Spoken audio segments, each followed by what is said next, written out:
If you'd like online business explained to you in a way that you can actually understand, go to latenightim.com/explain. It's completely free and I made it just for you. Now, how about an episode? Episode 198. Late Night Internet Marketing. This week on the Late Night Internet Marketing Podcast, we talk about managing cash flow in the middle of a pandemic, how to cut and manage your business expenses during the coronavirus. All this and more on the Late Night Internet Marketing Podcast. The Late Night Internet Marketing Podcast. You've been working for somebody else, but you want a business to run yourself. You want to know how to start and where to begin.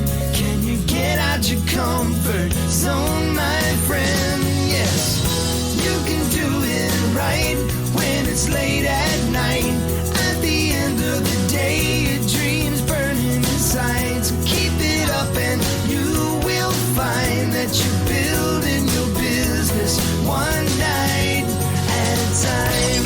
And now, broadcasting late at night from a little studio in the big state of Texas, your host, Mark Mason. Hey, how is everybody doing? I am your host, Mark Mason, coming to you from the locked down studio in Dallas, Texas. We have only left the house a couple of times over the last couple of weeks, and I'm starting to get a little stir crazy. I have to admit that. I'm sure you are too. And I hope wherever you are that you find yourself in a safe situation and you don't have undue stress from all the things that are going on in the world today. But I know for a lot of you, you've got a tremendous amount of stress because of the enormous economic impact of coronavirus on the world economy. And we online business people are certainly not immune from these kind of effects. Or if you're a side hustler, you may find yourself in this situation where you've actually lost that day job and your side hustle is just not quite ready to carry the full load of your finances at home. And if you're in that situation, man, I hate that for you. This too shall pass. We're going to get through this. But in the meantime, I've been wanting to give you guys even more content around coronavirus to kind of help you weather the storm, so to speak. So if you're looking at having an online business and you're trying to manage that business in the face of this coronavirus situation, you may be in a situation where either you didn't really have a lot of revenue because you're just now building this side hustle business and now your expenses are a big problem, or you had revenue, but for whatever reason, that revenue has gone away because your customers are either no longer interested in what you're providing, or they can't afford to pay you, or they backed out on contracts, whatever the situation might be. I know a lot of people in the online space have had some problems with revenue in this regard. And I think this is especially true for guys like speakers who have had contracts and venues completely canceled. That'd be a really good example of the kind of thing. People with clients who can't afford to pay whatever contracts or normal expenses that they normally had. And so they backed out, or they're no longer spending money, and that leaves you in a lurch. So the question is, well, how do you manage this cash flow and how do you cut costs? But I think the first question you really need to ask yourself is, should you be cutting costs during this time? I think, this is a real challenge, as we've talked about in the past, but it also provides opportunities for a lot of people. And one of the things I think you really need to ask yourself, is this the time to cut back, or is this the time to double down? Now, maybe you can't double down in terms of finances, but maybe you should be doubling down in terms of effort in the event that maybe there's some revenue out there. I know I was just having some conversations with some friends of mine that had lost an enormous amount of revenue, and we were talking through that, and it turns out that my friend had some amazing skills that were particularly relevant for the current situation. Skills that really weren't relevant prior to the coronavirus, and now they're totally relevant and could really help people. So I think the question that you might want to be asking in this situation is, do you have a unique ability to help people during this time? And is that a way for you to replace some of the revenue that you've lost? And I don't mean by taking advantage of people by selling rolls of toilet paper for $500. I mean quite the opposite. People that may be in financial situations where they have money to spend, but they need your help, your particular kind of help in this situation. You need to ask yourself if anything that you have is applicable in that situation. You know, other good examples are FBA for Amazon. I've got friends who do Amazon FBA, and, you know, the news came out that Amazon was slowing down deliveries. That hasn't hurt them at all. In fact, most of the people that I know that are in the FBA business are talking about increases in orders between 2 and 5x. They're actually selling stuff as fast as they can get it into Amazon. So maybe there are opportunities for you if you're in the kind of business where you can leverage that sort of thing. Of course, there's always the opportunity if you're a course creator in this kind of time to create a new course, because after all, people have time on their hands. They're trapped in their houses, and online learning is the thing. And so maybe there's a situation where you've got that course that you have always thought about creating, and now you've actually got time to create it, and you can deliver it to the marketplace. And maybe you can even deliver it with a creative payment plan that will allow people who are in difficult financial situations to afford your course and maybe pay you on the back end. There's all kinds of things you could imagine in the area of doubling down. And maybe really what you just need to do is pivot a little bit. I've got other friends who are in e-commerce, and they had stores that were up and running, and the kind of things that they were selling were kind of luxury items, and the sales for those sorts of things are down right now. But you know what's up? Things like sports gear and equipment that you need to work at home. And those drop shippers and other e-commerce providers were easily able to switch from whatever they were selling to drop shipping sports gear and other things that people need because gyms are closed, because they can't go into the office, because they need certain supplies in their house that they wouldn't normally need because of the pandemic situation. So maybe it's time for you to pivot. And then the other thing you might want to consider is whether or not there's help available for you that's uniquely available that you might not have considered before, or you might have said in the past, man, I would never do that. I would never file for any kind of government assistance. Your pride may be getting in the way of these sorts of things. But I tell you, there's a tremendous amount of money coming online. A lot of it can be found over at the SBA, Small Business Association.gov website.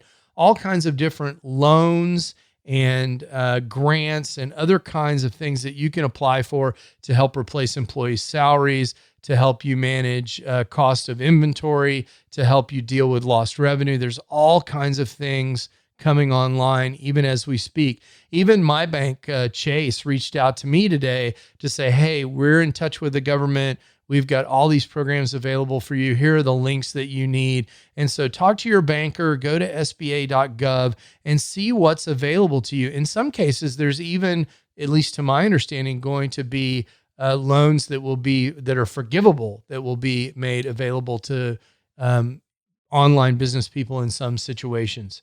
So make sure you check out all those resources besides looking for ways to cut your costs. But what if you really do need to cut your costs? Well, I think the first thing that you need to do, and if you're like me, maybe this is something that you needed to do anyway, is make sure you identify all your costs. If you're like me, you have all of these costs hanging around from old projects and failed projects. There's this kind of hosting and this kind of online platform and this plugin that you signed up for that you don't use anymore. And you have all these recurring costs, and you're incredibly crummy at managing those, both inside of iTunes or whatever your perhaps Google Play, and inside on your credit card or recurring PayPal types of payments for stuff that you're not even using.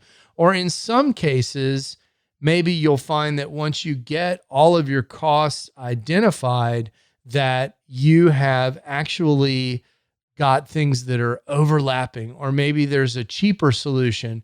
Maybe you're using Ahrefs when the cheaper Uber Suggest will do, or maybe you're on the super deluxe plan of Kajabi and you can come down to a more affordable Kajabi plan. All of these things are possible. And I think that really the only way to manage these expenses is to actually get them in a list. A spreadsheet is preferable. Document what the current monthly expenditure is for that expense, and then identify actions that you can take to try and reduce that expense during this time.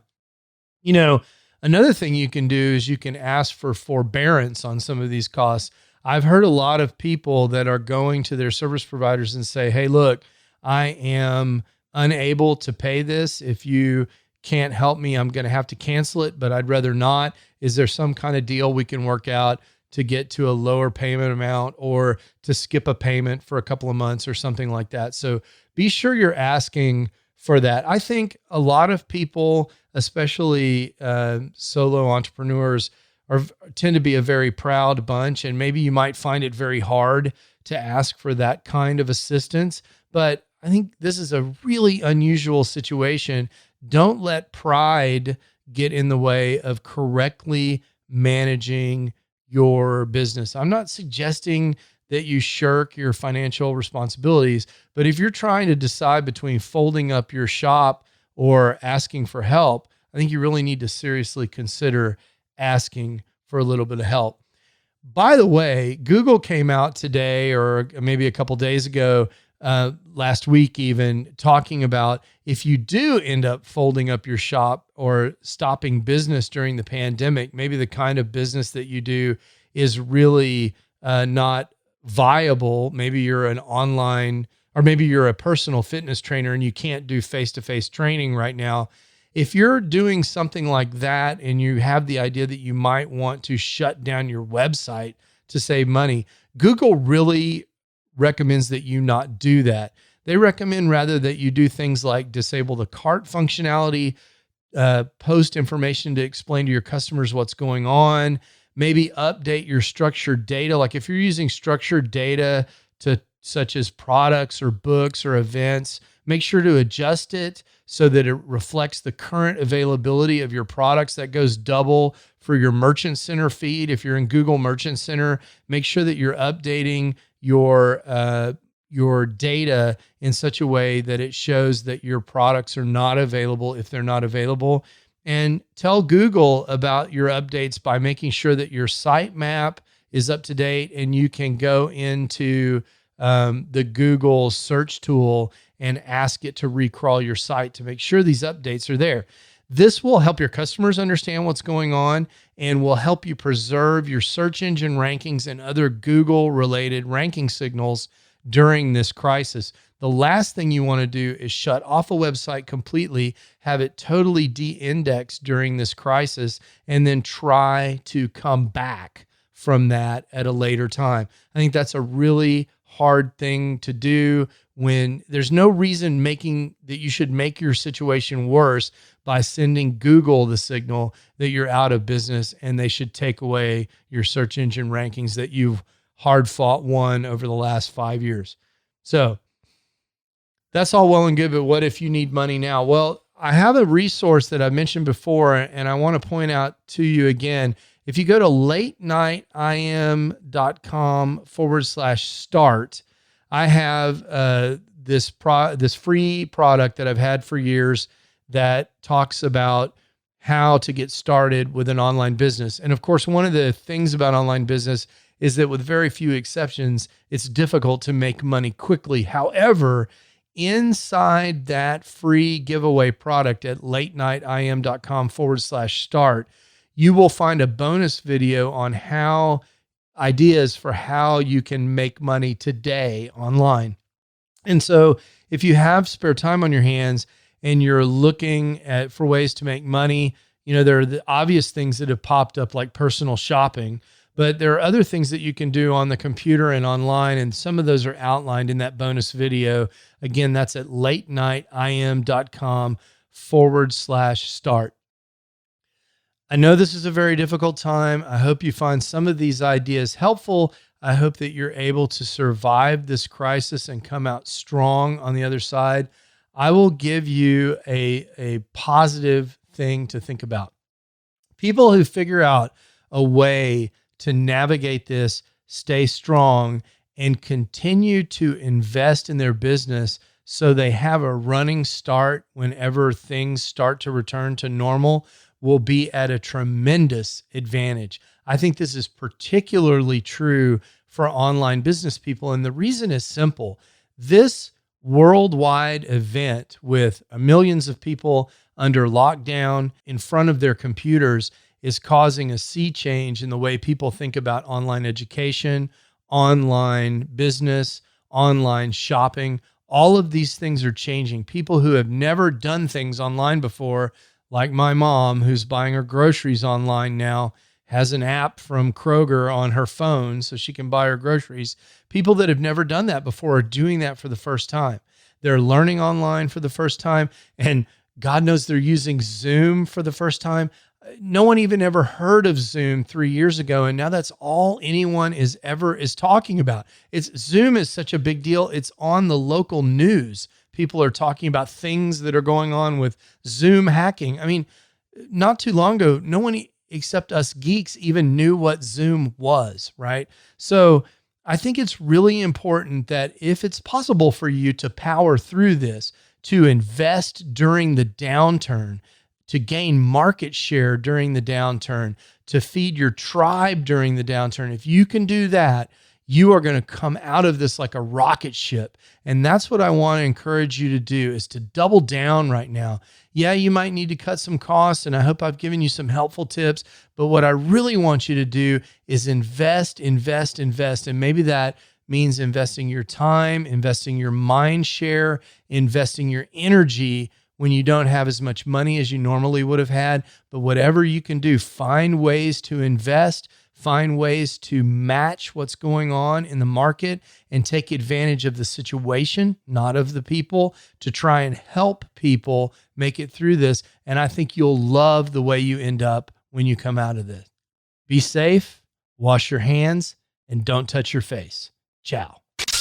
You can do it right when it's late at night. You've been listening to the Late Night Internet Marketing Podcast. Be sure to visit lnimpodcast.com today to leave feedback for Mark. Download special bonus content, access the show notes, and more. See you there. Until then, go and make some great progress on your internet business, one night at a time. Business one night at a time.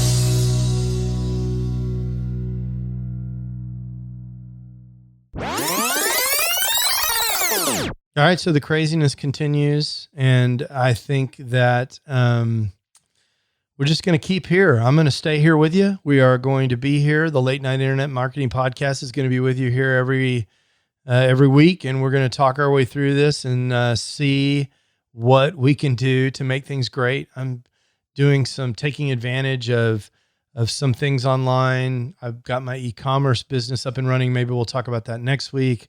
I'm selling crazy things that I never sold before. I've got my 13-year-old engaged. We just updated. We can't play baseball, so that's freaking us out a little bit. So we're trying to throw every day. I acquired a Bluetooth baseball. That's so cool. Maybe I'll put a picture and a link to that in the show notes, but we acquired a Bluetooth baseball that can track his pitches, and it knows the difference between a fastball and a curveball and a changeup. And it records the workouts, and it records velocity and spin rate and all these other things that are really important to us baseball geeks. So we're working on stuff like that, and just doing the best that we can to stay close as a family, to stay healthy, and then beyond that, to keep things going at the day job and to help you guys. So I hope you're safe. Wash your hands. Don't touch your face. Ciao. Late Night Internet Marketing.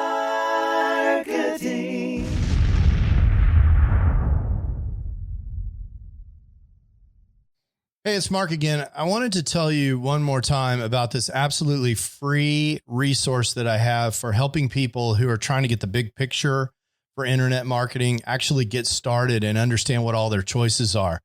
If that's not you, there's no more content. You can skip to the end. But if you're someone who came to this podcast because you're searching for how to get started online and you just can't cut through all the noise. I get it. That was me in 2007 when I was trying to get started. There were so many people throwing offers at me that I really couldn't even understand what all the different business models were. I couldn't understand how money moved around on the internet, and I couldn't really get a grip on what direction I wanted to go in so I could figure out how to move forward. I've created a free video resource for you just for that purpose at latenightim.com/explain. In several short videos, I just explained to you what internet marketing is all about and what online business is all about and the different options that you have for starting an online business. There's nothing to buy there. You just sign up for access and you get the videos just like that. So if that's interesting to you, or if you know someone who's in a same situation, send them that link, latenightim.com/explain. And let me know what you think. I'd love to hear what people are thinking that are in the exact same position that I was in more than a decade ago in 2007. In some ways, it seems like yesterday. And in some ways, it seems like an entire lifetime ago. Again, that's latenightim.com/explain. Late night internet marketing.